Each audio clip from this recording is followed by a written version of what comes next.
अस्सलाम वालेकुम। This is your trainer Shah Mohammad Mughira Farooqui. सबसे पहले मैं अपना इंट्रोडक्शन दे देता हूँ। मेरा प्रोफेशनल बैकग्राउंड क्या है, एजुकेशनल बैकग्राउंड क्या है, उसके बाद फिर हम सीआईए की तरफ आते हैं। ये हमारा चूंकि एक ओरिएंटेशन लेक्चर है, तो इसके अंदर हम बेसिक अंडरस्टैंडिंग ले लेंगे सीआईए एग्ज़ाम के हवाले से, पेपर पैटर्न के हवाले से, और आगे जो हमने चीज़ें पढ़नी है उसके हवाले से। अच्छा जी, मेरा एजुकेशनल बैकग्राउंड जो है वो एसीसीए मेंबर का है। मैं एसीसीए मेंबर हूँ और सीआईए पढ़ाते हुए मुझे तकरीबन 8 साल हो रहे हैं। और इसके अलावा मैंने अपना professional career state bank of Pakistan से शुरू किया। स्टेट बैंक ऑफ पाकिस्तान के बाद मैंने एबट फार्मा ज्वाइन की, फाइनेंस डिपार्टमेंट। उसके बाद गेट्स फार्मा ज्वाइन की। उसके बाद जो है वो मीज़ान बैंक के अंदर इंटरनल ऑडिट में बिजनेस रिस्क रिव्यू फंक्शन को देखा। फिर मीज़ान बैंक में शरिया ऑडिट के फंक्शन को देखा। फिर उसके बाद एमसीबी आरिफ हबीब म्यूचुअल फंड्स के अंदर इंटरनल ऑडिट को देखा। और अभी राइट नाउ मैं बैंक इस्लामी के अंदर बिजनेस रिस्क रिव्यू डिपार्टमेंट को देख रहा हूँ। ये तो मेरा बैकग्राउंड हो गया। अब थोड़ी सी बात कर लेते हैं सर्टिफाइड इंटरनल ऑडिटर। सीआईए एक यूएस बेस्ड सर्टिफिकेशन है। आईआईए एक इंस्टीट्यूट है, अमेरिकन बेस्ड बॉडी है, जो कि सीआईए को गवर्न करती है और सीआईए को ऑफर करती है। आईआईए की बहुत सारी सर्टिफिकेशंस और भी हैं, लेकिन उनकी सबसे premium certification certified internal auditor है। Certified internal auditor globally acceptable certification है, पूरी दुनिया में इसकी रिकग्निशन होती है। और इसका स्टूडेंट जो है वो पूरी दुनिया में उसको काफ़ी वैल्यू की जा रही है, खासतौर पे जब से कुछ मनी लॉन्ड्रिंग के cases, trade based money laundering, internal control lapses, fraud से रिलेटेड इश्यूज हाईलाइट होना शुरू हुए हैं, कंट्रोल्स वायलेशंस होना शुरू हुई हैं, तो उसके बाद से इंटरनल ऑडिटर्स की वैल्यू बहुत बढ़ गई है। और ख़ास तौर पे उन इंटरनल ऑडिटर्स की वैल्यू बढ़ गई है जो अपनी फील्ड में स्पेशलाइज्ड है। तो ऑब्वियसली फिर सीआईए की इम्पोर्टेंस जो है वो ज़्यादा बढ़ गई है। अब जो अगर सीआईए की बात करें तो सीआईए हमारे पास, जैसे कि आपको स्क्रीन पे नज़र आ रहा होगा, 3 लेवल्स के ऊपर बेस करता है। सबसे पहला एसेंशियल ऑफ इंटरनल ऑडिटिंग है। उसके बाद प्रैक्टिस ऑफ इंटरनल ऑडिटिंग है, और फिर business knowledge for internal auditing है। अगर मैं बात करूं लेवल 1 की, तो लेवल 1 2.5 घंटे का पेपर होता है, और 2.5 घंटे के पेपर के अंदर 125 एमसीक्यूज होते हैं। लेवल 2 की बात करें तो लेवल 2 2 घंटे का पेपर होता है और 100 एमसीक्यूज होते हैं। और लेवल 3 2 घंटे का पेपर होता है और 100 एमसीक्यूज होते हैं। अब अगर लेवल 1 को हम देखें तो लेवल 1 के अंदर 2.5 घंटे हैं, 125 एमसीक्यूज हैं। डिवाइड करें अगर हम टाइम को, तो ऑलमोस्ट 60 सेकेंड आपके पास होते हैं एक एमसीक्यू को डील करने के लिए। ये 60 सेकेंड में आपने सवाल को भी पढ़ना है, ऑप्शंस को भी पढ़ना है, और उन ऑप्शंस को पढ़ के ये भी डिसाइड करना है कि इसमें से कौन सा ऑप्शन सही है। अब ये थोड़ा चैलेंजिंग टास्क है। उसका रीज़न ये है कि आ, इतने मुख्तसर से वक्त में आपने सवाल को भी पढ़ना है और उसके ऑप्शंस को भी पढ़ना है और फिर उसमें डिसाइड भी करना है, तो ये थोड़ा सा मुश्किल हो जाता है। इसके लिए हमारे पास एक अप्रोच होती है जिसको मैं क्लास में नाम देता हूँ reason for rejection approach. Reason for rejection approach ये होती है कि हम throughout our CIA session जो हम अभी क्लासेस लेंगे, उसके अंदर हम प्रैक्टिस जब कर रहे होंगे तो हम अपने माइंड को ऐसे ट्रेन करेंगे कि एक रीजन फॉर रिजेक्शन अप्रोच हमारे जहन में होगी। वो रीजन फॉर रिजेक्शन अप्रोच क्या सिखाएगी कि मेरे पास 4 ऑप्शंस हैं, तो जो सही ऑप्शन है मुझे उसको नहीं ढूंढना, लेकिन जो 3 गलत हैं वो क्यों गलत हैं मुझे इस पे बात करनी है, और मेरे पास उसकी दलील होनी चाहिए कि वो जो 3 गलत हैं वो क्यों गलत हैं।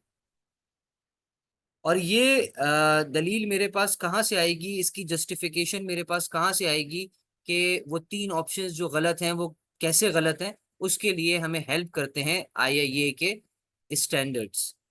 जैसे हम एसीसीए कर रहे होते हैं, सीए कर रहे होते हैं, या कोई भी अकाउंटेंसी सर्टिफिकेशन कर रहे होते हैं, तो हम अकाउंटिंग स्टैंडर्ड्स पढ़ते हैं या ऑडिटिंग स्टैंडर्ड्स पढ़ते हैं, जिनको हम आईजाज कहते हैं, आईएफआरएस कहते हैं। इसी तरीके से इंटरनल ऑडिट के भी स्टैंडर्ड्स हैं, और उन स्टैंडर्ड्स की मदद से जब हम एग्जाम को लेके चलेंगे, एग्जाम को सॉल्व करेंगे, तो जिसकी जितनी अच्छी बेहतर ग्रिप स्टैंडर्ड्स पे होगी, वो उतने बेहतर अंदाज में पेपर को डील कर सकता है, उसके पास उतनी बेहतर सलाहियत होगी कि वो जो है वो टाइमली डिसाइड कर ले 60 सेकंड में कि कौन सा ऑप्शन सही है।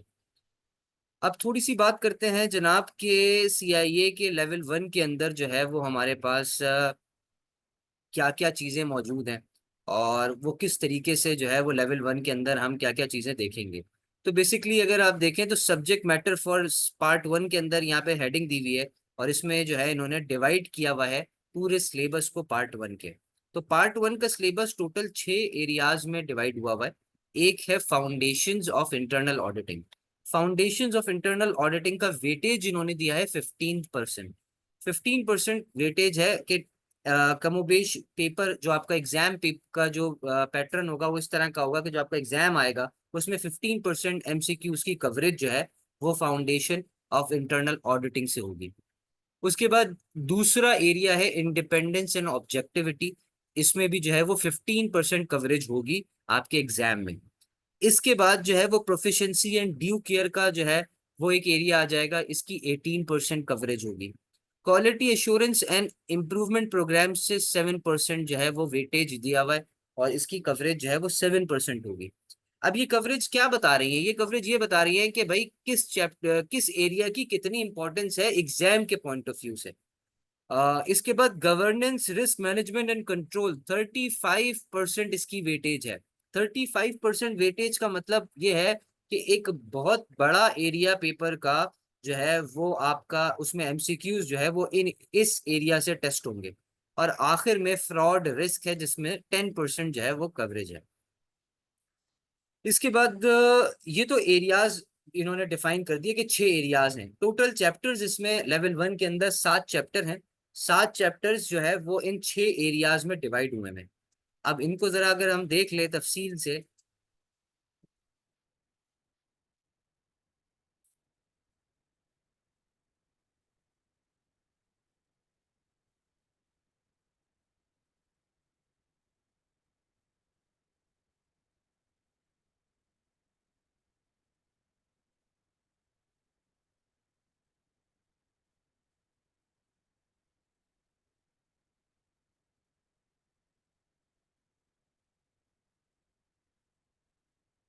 चलिए, पहला चैप्टर अगर हम बात करें तो पहला चैप्टर हमारा है foundation of internal auditing. Foundation of internal auditing की अगर हम बात करते हैं तो फाउंडेशन ऑफ इंटरनल ऑडिटिंग के अंदर जो है वो हमारे पास सबसे पहली जो चीज है वो बेसिक कॉर्पोरेट गवर्नेंस है। बेसिक कॉर्पोरेट गवर्नेंस के एरिया को हम देखेंगे, जिसके अंदर हम बात कर रहे होंगे कि इंटरनल ऑडिट का स्ट्रक्चर किस तरीके से होता है किसी भी कॉर्पोरेट वर्ल्ड के अंदर।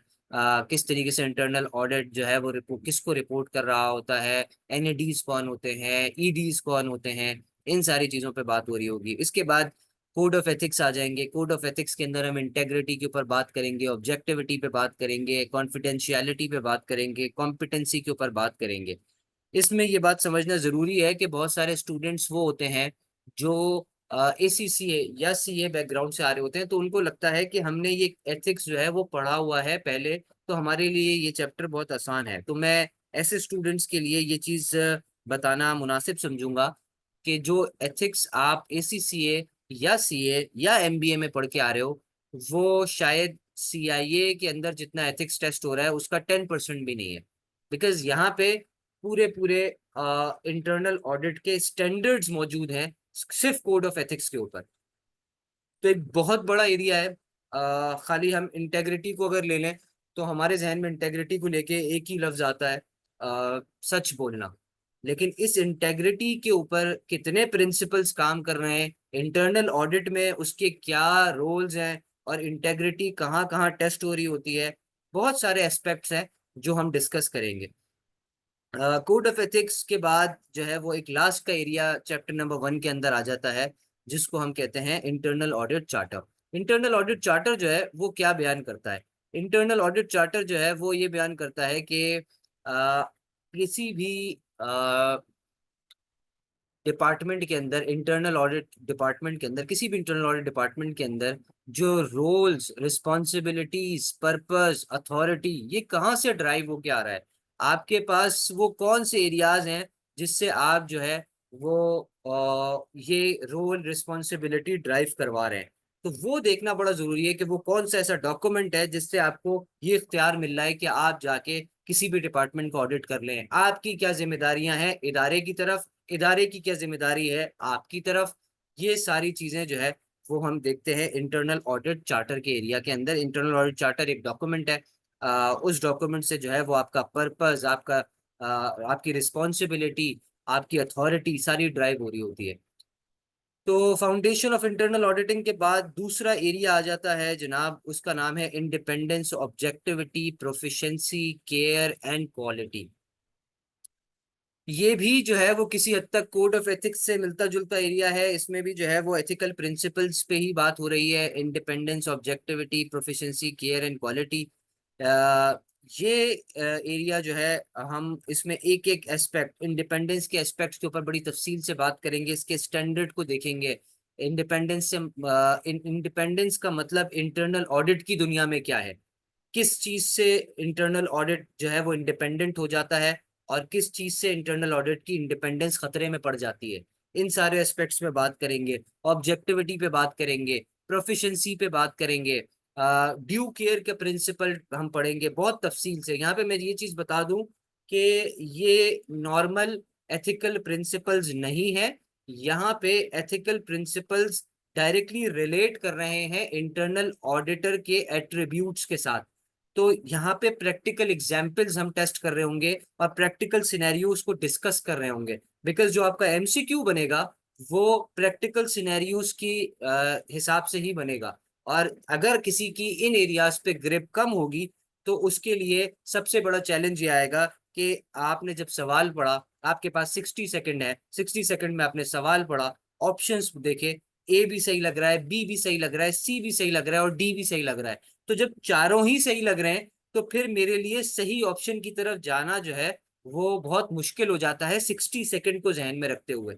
उस वक्त अगर मैंने ये एथिकल प्रिंसिपल्स बहुत डिटेल्स के साथ पढ़े होंगे और मेरे जहन में सारे स्टैंडर्ड्स जो मैंने पढ़े हुए हैं उनकी समरी होगी, तो मेरे लिए बहुत इजी होगा आइडेंटिफाई करना कि वो तीन ऑप्शंस कौन से गलत हैं और किस बेसिस पे गलत हैं। मैंने बताया कि हम एमसीक्यू को डे वन से इसी तरह डील करेंगे कि सही ऑप्शन जो है मुझे वो ढूंढना ही नहीं है, जो तीन गलत हैं वो क्यों गलत हैं मुझे उसको देखना है।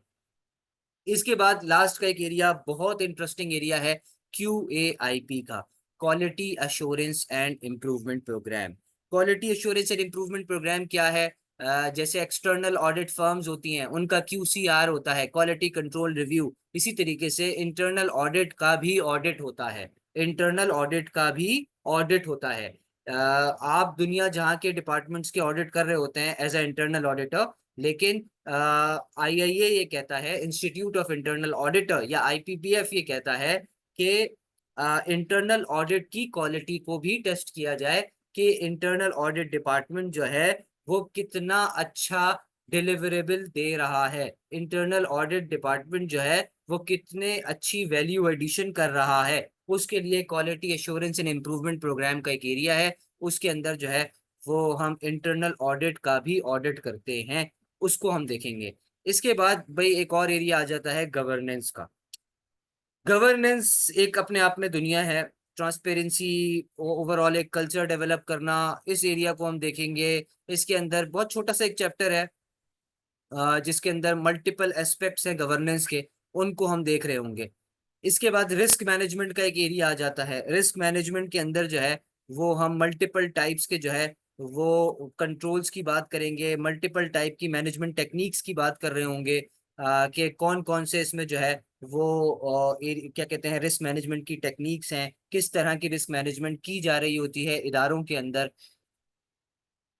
इसके अंदर सबसे मेन चीज जो हम बात करेंगे वो एंटरप्राइज रिस्क मैनेजमेंट पे बात करेंगे कि what is enterprise risk management. Enterprise risk management एक पूरा मजेदार किस्म का कॉन्सेप्ट है कि इदारे के अंदर पूरा इदारा जो है उसकी रिस्क मैनेजमेंट किस तरीके से की जाती है, उसको किस तरीके से इदारे के कंट्रोल्स को, प्रोसेसेस को तोड़ा जाता है, फिर उन प्रोसेसेस को जो है वो उसके ऊपर कंट्रोल्स लगाए जाते हैं, फिर उन कंट्रोल्स को किस तरीके से मॉनिटर किया जा रहा होता है, तो इसके ऊपर हम बात करेंगे।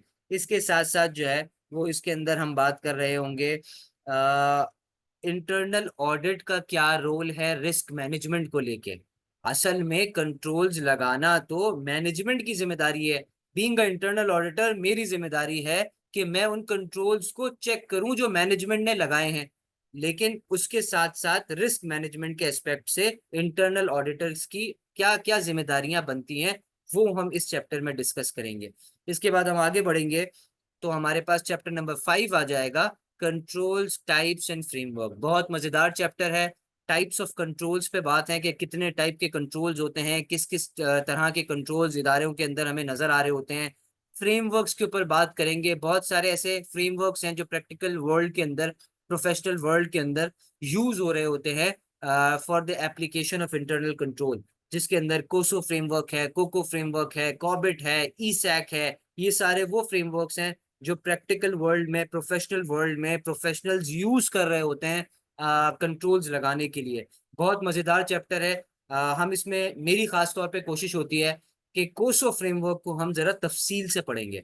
कोसो फ्रेमवर्क के अंदर हम जरा एडिशनल घुसेंगे। लेवल 1 में जितना टेस्ट होता है शायद उससे भी ज्यादा। उसका रीजन ये है कि मैं ये चाहता हूं कि जो भी स्टूडेंट मेरे इस लेक्चर के को लेता है और उसको पढ़ता है, तो उसको एटलीस्ट लेवल 1 के बाद पता हो कि कोसो को प्रैक्टिकली अप्लाई कैसे करते हैं।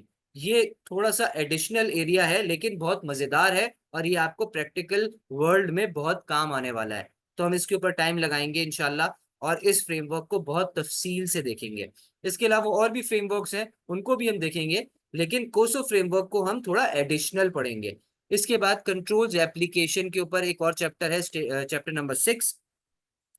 इसके ऊपर बात होगी, जिसके अंदर जो है वो जो कंट्रोल्स हमने ऊपर सीखे हैं, टाइप्स, उनके फ्रेमवर्क्स, उनको अप्लाई कैसे करना है, उसकी एप्लीकेशन की टेक्निक्स क्या हैं, टूल्स क्या हैं, उसके ऊपर ये चैप्टर है। छोटा सा चैप्टर है, मजेदार सा चैप्टर है। इसके अंदर जो है वो मुख्तलिफ एप्लीकेशन टेक्निक्स हैं, उनको देखेंगे। और फिर लास्ट में हमारे पास एक आखिरी चैप्टर है, फ्रॉड, रिस्क एंड कंट्रोल्स।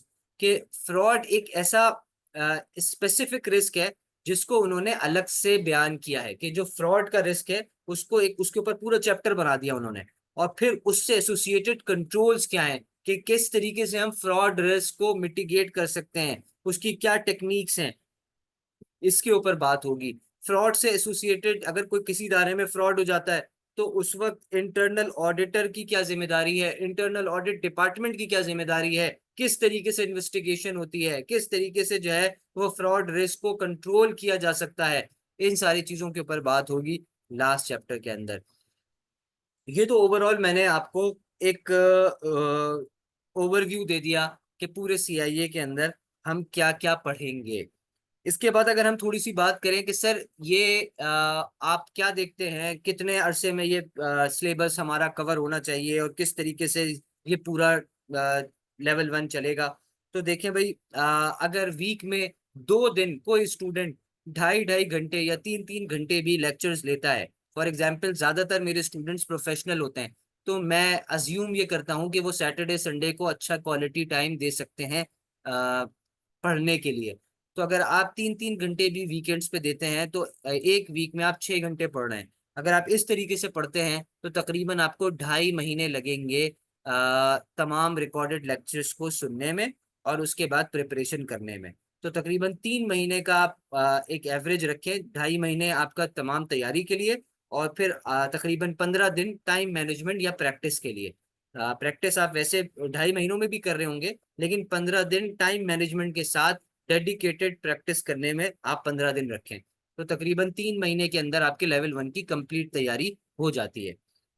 इसके बाद एक सवाल और, सर सीआईए की इम्पोर्टेंस क्या है, सर सीआईए जो है वो मेरे लिए कितना जरूरी है, सर सीआईए को क्या आगे मेरे प्रोफेशन में मुझे कोई हेल्प मिलेगी, सीआईए की इन शॉर्ट इम्पोर्टेंस कितनी है। तो भाई मसला ये है कि इदारों के अंदर जब से रेगुलेटर्स ने मुख्तलिफ चीज़ों को मॉनिटर करना शुरू किया है, चाहे स्टेट बैंक हो, चाहे एससीसीपी हो, चाहे बाहर कोई और दूसरी दुनिया के अंदर जो है वो मुख्तलिफ रेगुलेटर्स हों, जैसे जैसे कंट्रोल्स और जैसे जैसे जो है वो ट्रांसपेरेंसी आती जा रही है, वैसे वैसे जो है वो जिम्मेदारी इंटरनल ऑडिटर्स के ऊपर बढ़ती जा रही है। क्योंकि इंटरनल ऑडिटर्स जो है वो इदारे के अंदर वो लोग होते हैं जो इदारे के कंट्रोल मैकेनिज्म के रोबस्ट होने की दलील होते हैं। बिकॉज जहां जहां पे भी इंटरनल ऑडिट डिपार्टमेंट एग्जिस्ट करेगा, वो इदारे के बनाए हुए कंट्रोल्स को चेक करेगा, चैलेंज करेगा, टेस्ट करेगा। तो इंटरनल ऑडिट डिपार्टमेंट जितना तगड़ा होगा जिस किसी भी इदारे का, उतना अच्छा उस इदारे का कंट्रोल मैकेनिज्म होगा, उस इदारे का कंट्रोल्स का जो है वो एक ओवरऑल स्ट्रक्चर होगा। क्योंकि जितना अच्छे कंट्रोल्स, उतने ही ज्यादा सख्त किस्म का ऑडिट होता है फिर।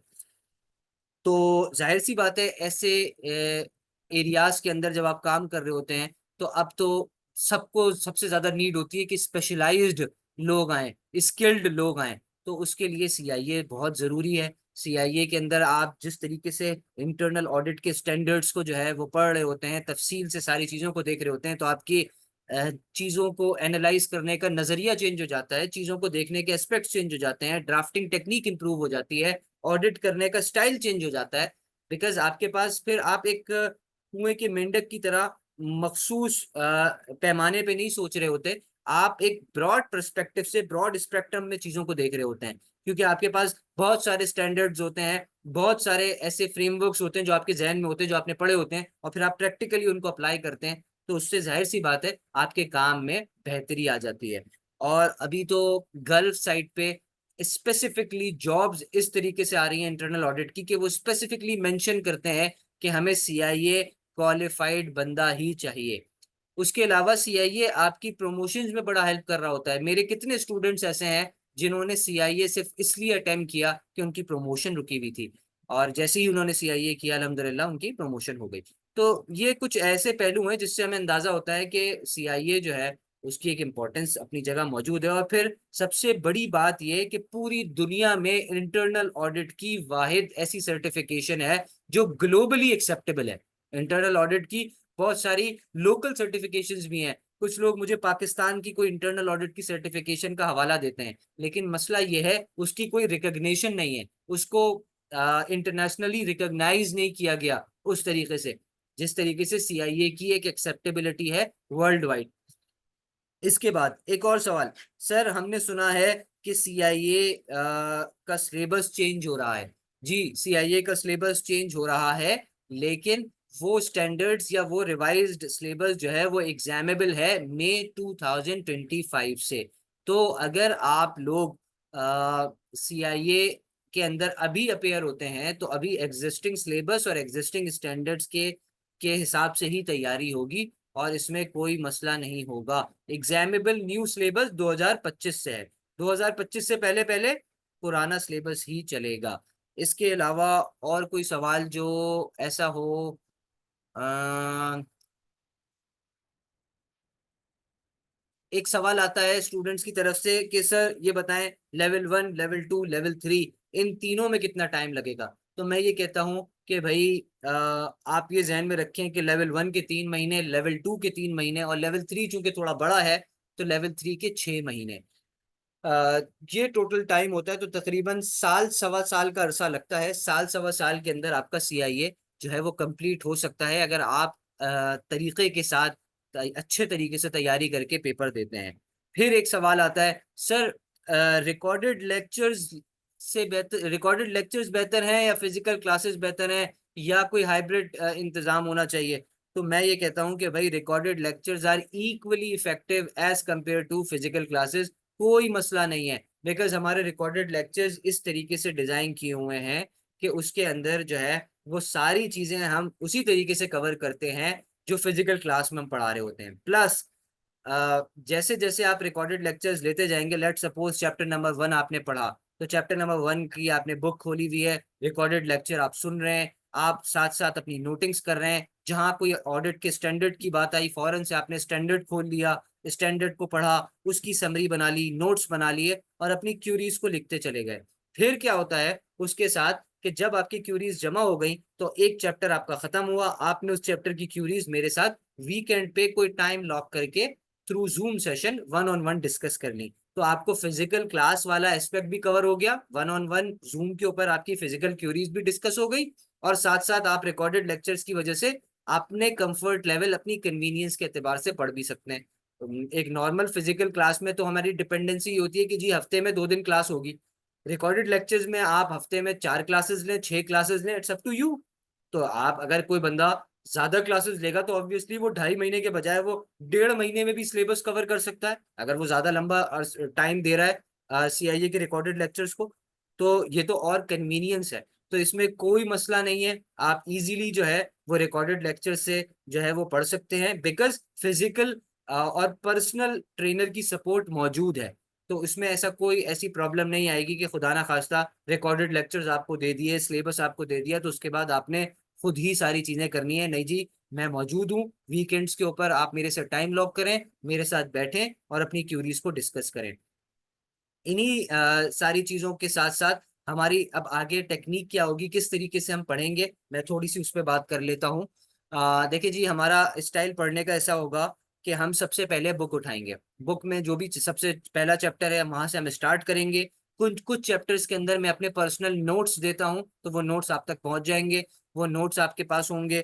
हम उन नोट्स से पढ़ेंगे, बुक से पढ़ेंगे, जहां जहां पे स्टैंडर्ड आ जाएगा वहां पे फिर हम बुक बंद कर देंगे और आईआईए के स्टैंडर्ड्स खोल लेंगे, और स्टैंडर्ड्स को हम बहुत तफसील से पढ़ेंगे। बिकॉज याद रखें, हम एक दफा मैं ये भी कर सकता हूं कि मैं बुक के कुछ एरियाज बोल दूं कि यार ये घर पे पढ़ लेना, ये खुद से पढ़ लेना, लेकिन स्टैंडर्ड हम पूरा का पूरा रिकॉर्डेड लेक्चर्स के अंदर ही देखेंगे, पूरा का पूरा क्लास में ही देखेंगे। उसका रीजन ये है कि आपका पेपर थ्योरेटिकल है, और पेपर ज्यादातर जो है वो बुक से नहीं बनता, वो स्टैंडर्ड से बनता है। और मेरी कोशिश ये है कि मेरे स्टूडेंट्स की ग्रिप स्टैंडर्ड्स पे खतरनाक किस्म की हो। जितनी बेहतरीन किस्म की ग्रिप होगी, उतना जबरदस्त तरीके से आप रीजन फॉर रिजेक्शन अप्रोच के ऊपर काम कर सकते हैं, उतने बेहतर तरीके से आप एमसीक्यूज को डील कर सकते हैं। तो हम बुक पढ़ेंगे, नोट्स पढ़ेंगे, स्टैंडर्ड जहां पे आ जाएंगे वहां पे बुक और नोट्स को बंद करेंगे, स्टैंडर्ड्स खोलेंगे, स्टैंडर्ड्स को पढ़ेंगे। और जब ये पूरा सिलेबस, पूरा चैप्टर हमारा कवर हो जाएगा, उसके बाद सेलेक्टेड एमसीक्यूज हम क्लास में रीजन फॉर रिजेक्शन अप्रोच के साथ साथ डिस्कस भी करेंगे। एक चैप्टर में कोई 100, 150, 200 के करीब एमसीक्यूज होते हैं, तो हम 20, 25 एमसीक्यूज क्लास में डिस्कस करेंगे रीजन फॉर रिजेक्शन अप्रोच के हिसाब से, कि वो 3 कौन से ऐसे हैं जो गलत हैं और क्यों गलत हैं। ऑटोमेटिकली सही एक जो है वो बाद में पता चल जाएगा, लेकिन वो जो 3 गलत हैं वो क्यों गलत हैं, इस अप्रोच के साथ हम जब एमसीक्यू सॉल्व करेंगे तो इनशाला आपका भी कॉन्फिडेंस लेवल बढ़ेगा, आपको भी समझ में आएगा कि एग्जाम की टेक्निक क्या है, किस तरीके से जो है वो एग्जाम को अटेम्प्ट करना है। मेरे ख्याल से मैंने काफी तफसीली गुफ्तगू जो है वो लेवल 1 पे भी कर ली है, और ओवरऑल सारी चीजों के ऊपर भी कर ली है। इनशाला अब आपसे नेक्स्ट क्लास में मुलाकात होती है, जिसके अंदर हम चैप्टर नंबर 1 डिस्कस करेंगे, फाउंडेशन ऑफ इंटरनल ऑडिटिंग।